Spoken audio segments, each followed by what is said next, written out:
Hey, what's up? First of all, my hair's blue. I dye it blue sometimes, so there you go, that's the explanation. So it'll probably be blue from now on, but anyway, I was going to make a video today about why I'm an atheist. What's the culmination of events that led me from Christianity and bullshit and mysticism and supernaturality to clear, level-headed thinking and being honest and fair with other people. And I tried to make just a 10-minute video of it, and I couldn't get it under the time limit, so I'm just gonna split it up. So it's gonna be fucking long and probably not extremely interesting, but bear with me. So I'll start off with one of the paragraphs from George Carlin's one of his books, Brain Droppings. Here we go. I'm happy to tell you there is very little in this world that I believe in. Listening to the comedians who comment on political, social, and cultural issues, I notice most of their material reflects an underlying belief that somehow things were better once, and that with just a little effort we could set them right again. They're looking for solutions and rooting for particular results, and I think that necessarily limits the tone and substance of what they say. They're talented and funny people, but they're nothing more than cheerleaders attached to a specific wish-for outcome. I don't feel so confined. I frankly don't give a fuck how it all turns out in this country, or anywhere else for that matter. I think the human game was up a long time ago when the high priests and traders took over. And now we're just playing out the string, and that is, of course, precisely what I find so amusing. The slow circling of the drain by a once promising species, and the sappy, ever more desperate belief in this country that there is actually some sort of American dream which has merely been misplaced.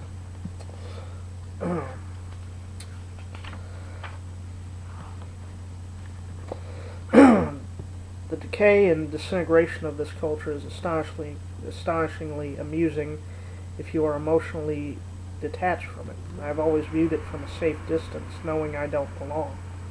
It doesn't include me, and it never has.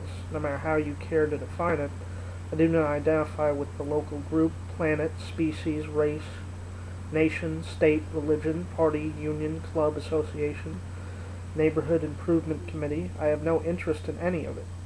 I love and treasure individuals as I meet them. I loathe and despise the groups they identify with and belong to. So if you read something in this book that sounds like advocacy of a particular political point of view, please reject the notion. My interest in issues is merely to point out how badly we're doing, not to suggest a way we might do better. Don't confuse me with those who cling to hope. I enjoy describing how things are. I have no interest in how they ought to be. And I certainly have no interest in fixing them. I sincerely believe that if you think there's a solution, you're part of the problem. My motto, fuck hope. P.S. Lest you wonder personally, I am a joyful individual with a long, happy marriage and a close and loving family. My career has turned out better than I ever dreamed, and it continues to expand. I am a personal optimist, but a skeptic above all else. What may sound to some like anger is really nothing more than sympathetic contempt. I view my species with a combination of wonder and pity, and I root for its destruction. Please don't confuse my point of view with cynicism. The real cynics are the ones who tell you everything's gonna be alright. P.P.S. By the way, if by some chance you folks do manage to straighten things out and make everything better, I still don't wish to be included. Now, that may be long and somewhat boring, but that is one of the things that kind of gives me hope. And that's not what started me on atheism, but what did, per se, I had no real concept of God growing up. I mean, we didn't live in a greatly religious house. God was mentioned. I had this concept of, that God was maybe a friend of the family or something, like a tangible person. Excuse me. And And I went to church one time when I was about 6, and I saw people fucking speaking in tongues and falling out on the floor and fucking seizuring and shit, and I thought, these motherfuckers are crazy. So I didn't go back, and I didn't pay any attention to it because I was a fucking kid. It didn't interest me. That went all the way until I was about 11.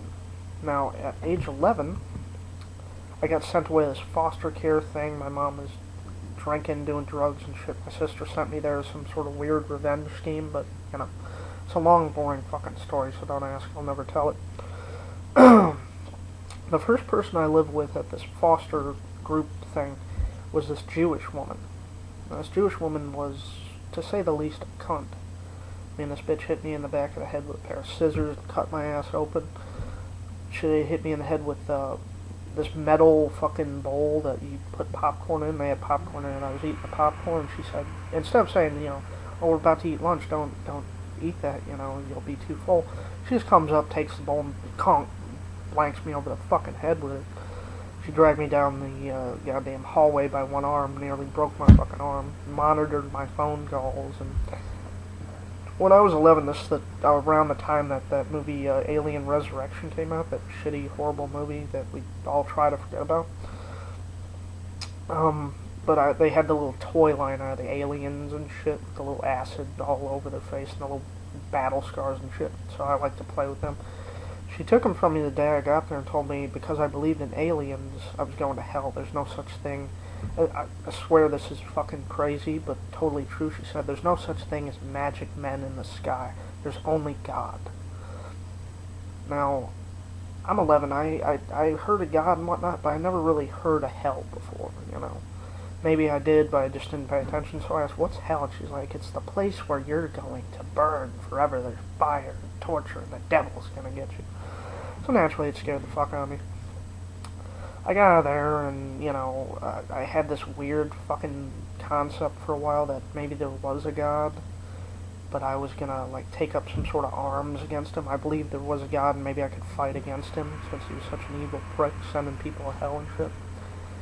Now, I went through my life a little bit like that, you know, just, hey, fuck God, you know, I was like that. But the problem is that later on my mom got more fucked up on drugs and pills and coke and shit like that. So after I left this woman's house, because the fucking social services found out she was pretty much abusing me and shit, they took me away from her and put me with these other people when I was 11.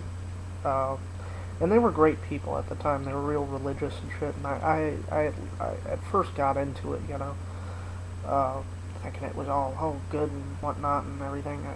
I was in a church play. I did really good. I played Saul the innkeeper when fucking Jesus shows up, and I was supposed to be deaf and shit. And they'd say, oh, we're having a baby, and I'd say, rabies, you know, and it was comedy, and I was having fun with it, you know.